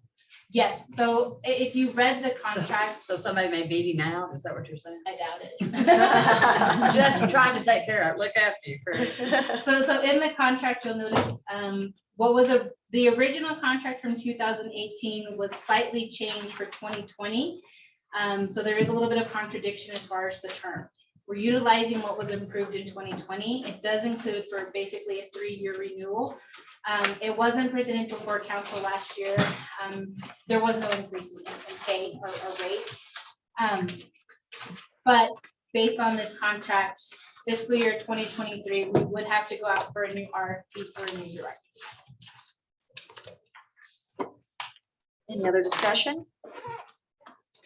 Okay, let's vote. All in favor, raise your right hand. Okay, the contract is approved unanimously. We have them for another year. Yes. All right, city council member comments. Councilmember Stokes. Just like to thank everybody for the presentations, Adelina, Jessica, Chris, thanks for loving Alpine, because it shows and we're reaping your rewards. Thanks Lee for not moving back to El Paso and giving up on them. Thanks Megan for being that handyman that does like everything. Because that's what you've been doing. So appreciate it. Okay, thank you. Councilmember Rodriguez. Okay, Councilmember Tandy. Yes, I'd like to thank Megan and Gio for always working hard and willing to research anything and any questions that arise I may have to ask you. I want to thank Chris for working hard as well. Thank you so much. You know, and I'd like to travel, and everywhere I go, I see things about Alpine, and that's great to see. The desk is a great hiking trail. It really is. I love doing that, and I love taking my nieces and nephews out there as well. The baseball games, you know, I hope everyone attends those, and they're going to have an exciting game coming up during Viva Big Ben during those times. And And the library, it's a great, great place. I love visiting and it's a great atmosphere. So I want to thank you for that as well. Thank you. Councilmember Sandante? No comment. Okay, Councilmember Johnson? I'll pass. Okay, and I just wanted to say thank you to Chris too, you, Heather, Lucy, everything that you do at the Visitor Center. Alpine has hit the international scene. As I have mentioned before, we've been dubbed the Eden of the West by one international journalist. I think that Zartico dashboard thing is pretty amazing, so that's incredible. And then also Jessica, Adelina, and Dawn. I think what you do at the library is amazing. The adult education is impressive. The HSE testing center, I think, is very important. And then also Sul Ross State University and Alpine ISD for their willingness to form a new partnership with us. I want to thank them. And with that, the meeting is adjourned.